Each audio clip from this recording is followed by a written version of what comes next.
de presse. Euh, Avant de passer à la présentation de notre responsable technique national, je tiens quand même à rappeler un peu la genèse de tout ce qui a été fait et de notre vision des avancées d'une manière succincte qu'on a pu réaliser, mais aussi des attentes qui seront des objectifs pour lesquels on doit œuvrer ensemble. Euh, En tout cas, pour moi, dans la vie de, je dirais,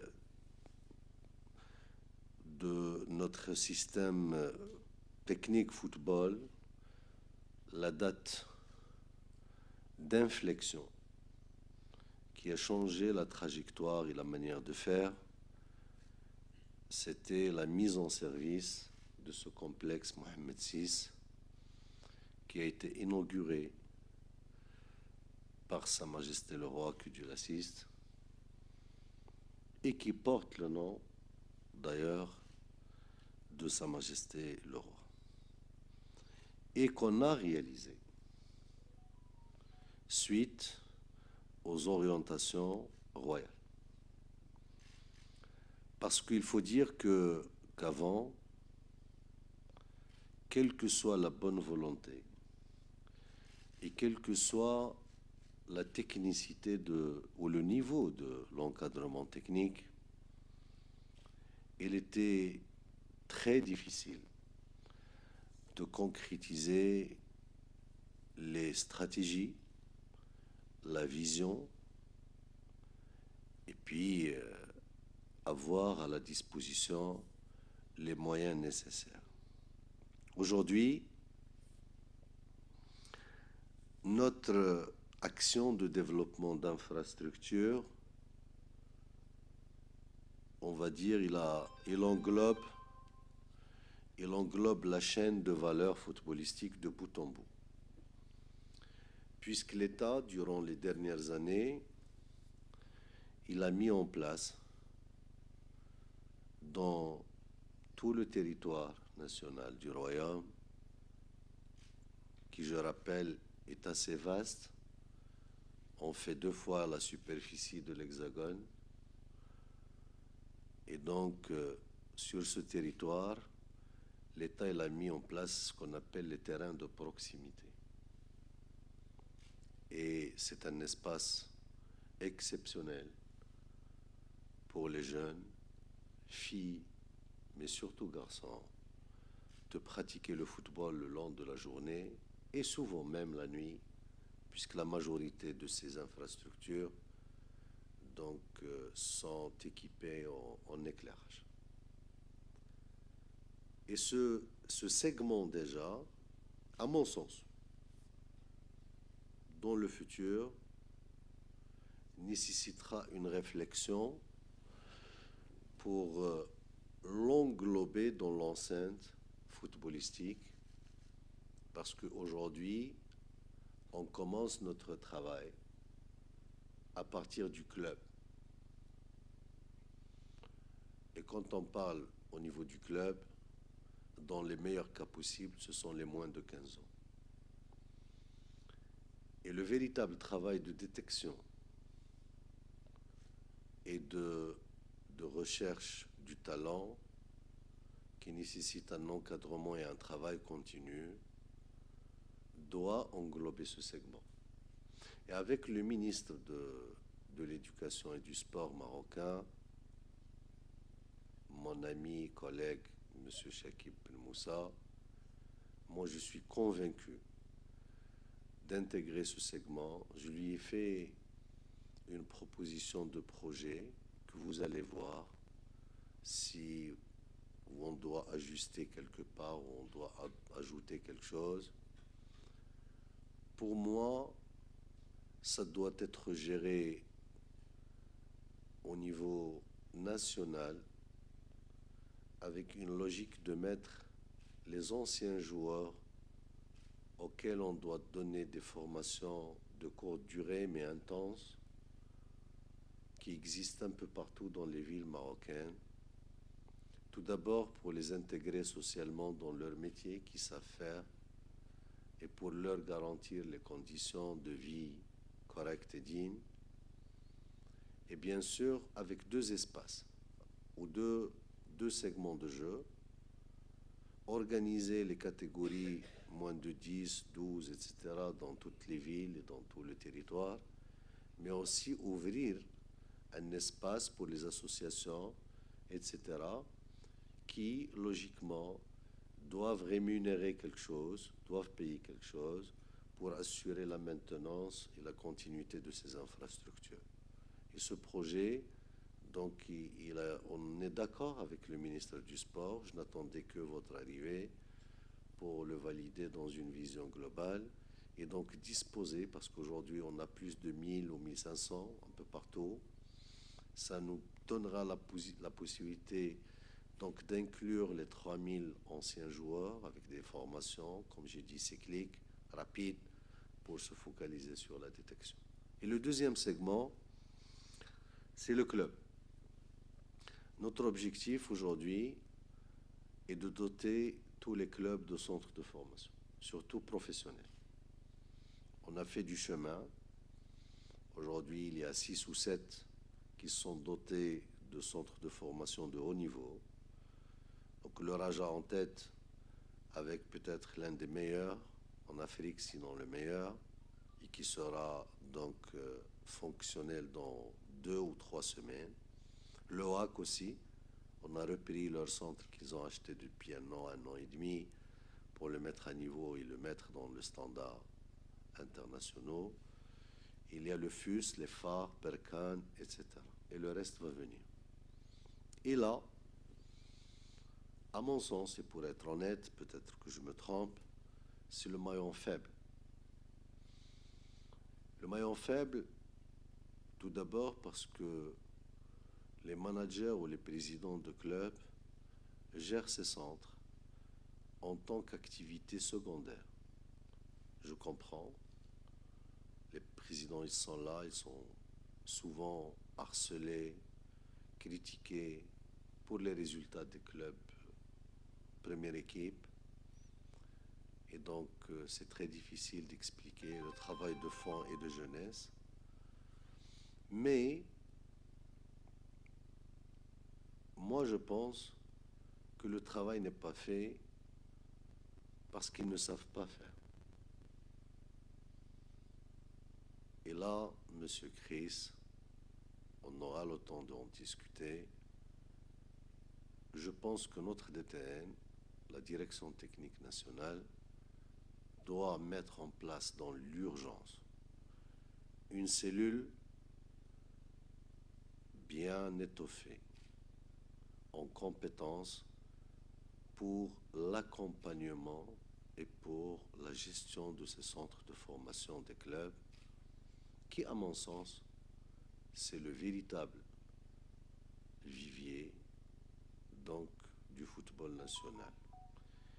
Et quand je dis il faut les accompagner, tout d'abord il faut qu'on réfléchisse à des modules bien précis d'entraînement et de travail, et physique et technique et tactique, de nos jeunes un peu partout là où ils sont, si on veut parler d'une identité de jeu. Et deuxièmement, il faut qu'ils le fassent avec le premier segment dont j'ai parlé, qui est le football de masse, et assurer la détection nécessaire. Et pour être franc avec vous, aujourd'hui, on a une organisation technique régionale qui est un peu partout dans les régions. On dispose de 5 ou 6 personnes. Tout un chacun est spécialisé dans un truc. C'est-à-dire aujourd'hui, la DTN, au niveau régional, il compte peut-être 80 personnes chargé du football féminin, du développement du football de masse, de la détection des talents, etc. Et si vous voulez mon sentiment, je ne vois pas trop clair par rapport à ce rendu. Pour être honnête, c'est pas pour critiquer quiconque ou pour dire en tout état de cause c'est ma conviction. Et donc ce segment, il faut l'étoffer, il faut le travailler là-dessus, le régional et au niveau des clubs.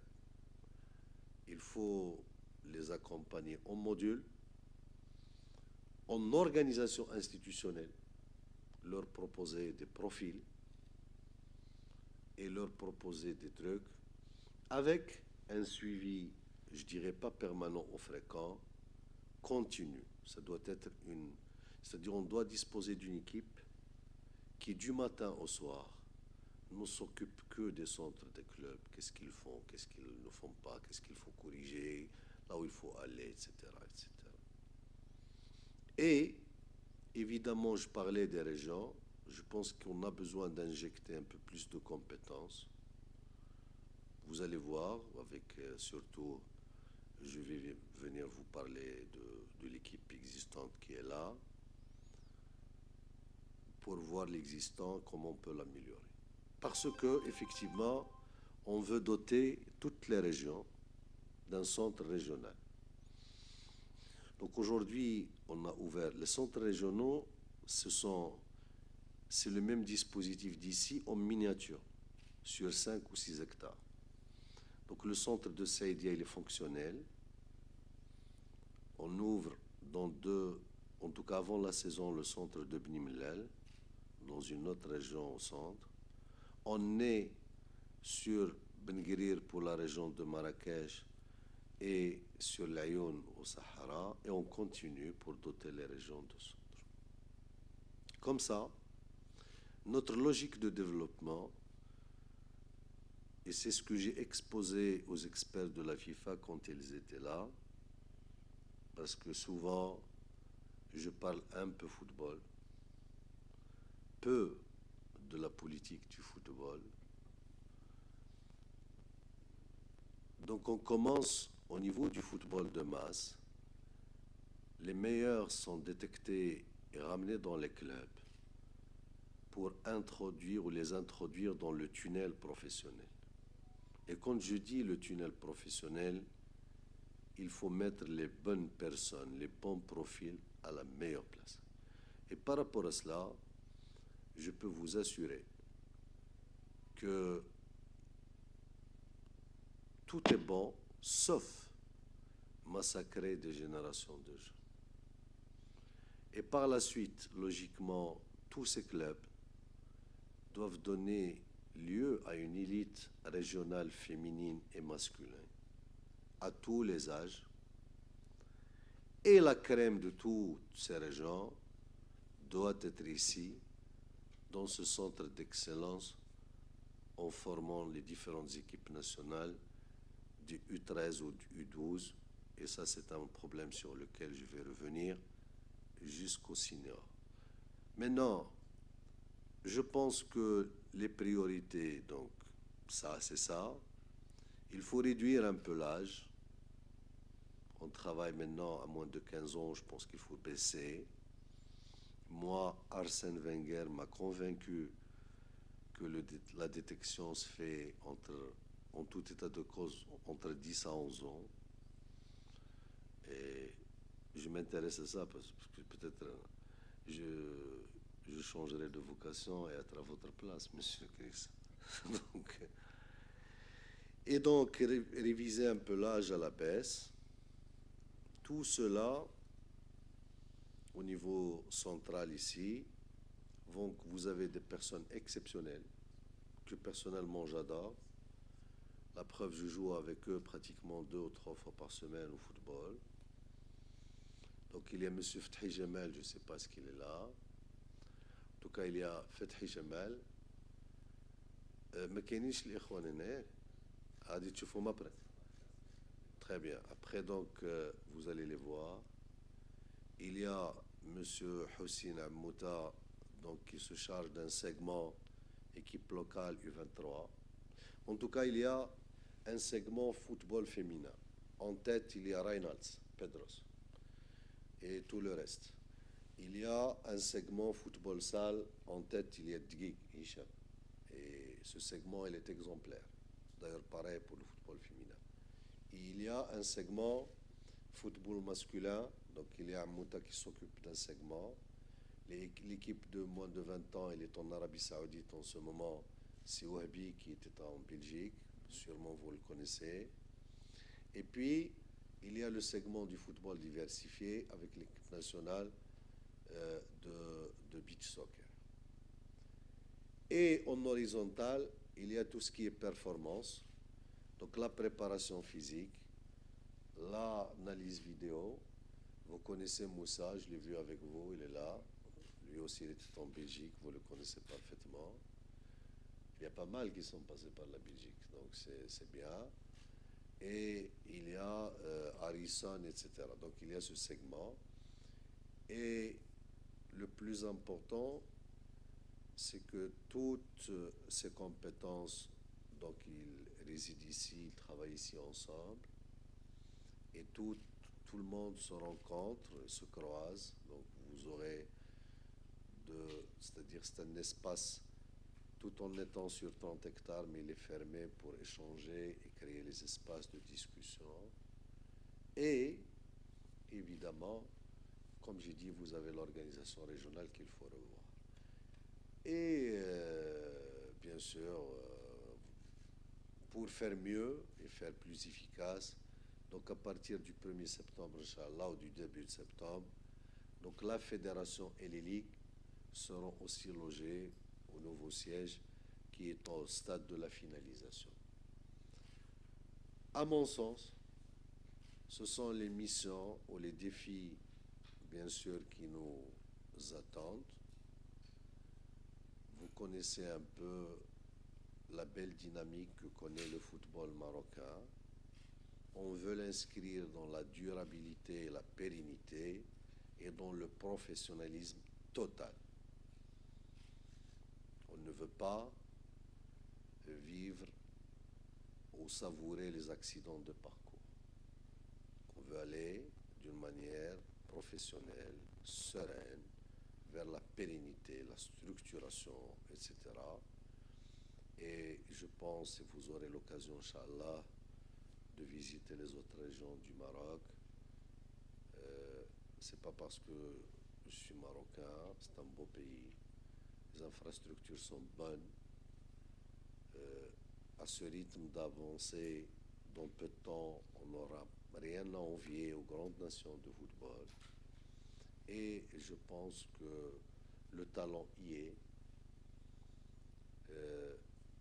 D'ailleurs, on a commencé depuis peu de temps le travail sur le segment féminin. Aujourd'hui, on a déjà 2 équipes nationales qui vont partir en Coupe du Monde, les moins de 17 ans et les seniors. On est une société jeune, passionnée du football. Le public marocain, que ce soit au niveau des clubs ou des équipes nationales, il est magnifique. C'est un public exceptionnel. Si aujourd'hui je dois citer les atouts, en tête je mettrai le public marocain.